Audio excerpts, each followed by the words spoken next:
Welcome to VBG news. ఈ రోజు filmy updates అంటే ఇప్పుడు చూద్దాం. ఓ సూపర్ కాంబినేషన్ లో సినిమా అంటే సాధారణంగానే అంచనాలు భారీగా ఉంటాయి. ఇక ఊర మాస్ డైరెక్టర్ తో అదే రేంజ్ మాస్ ఫాలోయింగ్ ఉన్న హీరో తోడైతే ఎలా ఉంటుంది అంటే ఇంకెలా, సరిగ్గా వినయ విధేయరామ సినిమాలా ఉంటుందని చెప్పేయొచ్చు. బోయపాటి శ్రీను చరణ్ కాంబినేషన్ అనగానే సినిమా అదరగొడుతుందని ఫిక్స్ అయ్యారు మెగా ఫ్యాన్స్. అయితే టైటిల్ వినయ విధేయరామ అని పెట్టి అందరికీ షాక్ ఇచ్చిన బోయపాటి రాముడు వినయుడు విధేయుడే కాదు, తేడా వస్తే విధ్వంసం సృష్టిస్తాడని అసలు కథని ట్రైలర్లో చూపించాడు. ట్రైలర్లో చరణ్ అదరగొట్టాడు అన్న మాట చాలా చిన్నదే అవుతుంది.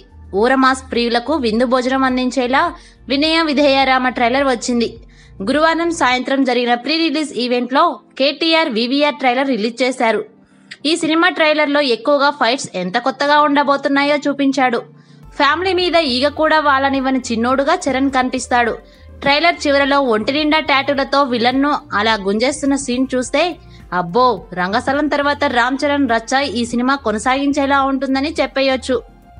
డివివి దానయ్య నిర్మించిన ఈ సినిమాలో చరణ్ సరసన కేరా అద్వాని హీరోయిన్ గా నటించింది. దేవిశ్రీ ప్రసాద్ మ్యూజిక్ అందించిన ఈ మూవీ ట్రైలర్ చూస్తే చాలు సినిమా ఎలాంటి హంగామా చేస్తుందో చెప్పేయొచ్చు. సంక్రాంతి బరిలో దమ్ము చూపించేందుకు వస్తున్న చరణ్ ఎలాంటి సంచలనాలు సృష్టిస్తాడో చూడాలి. For more filmy updates keep watching VBG news.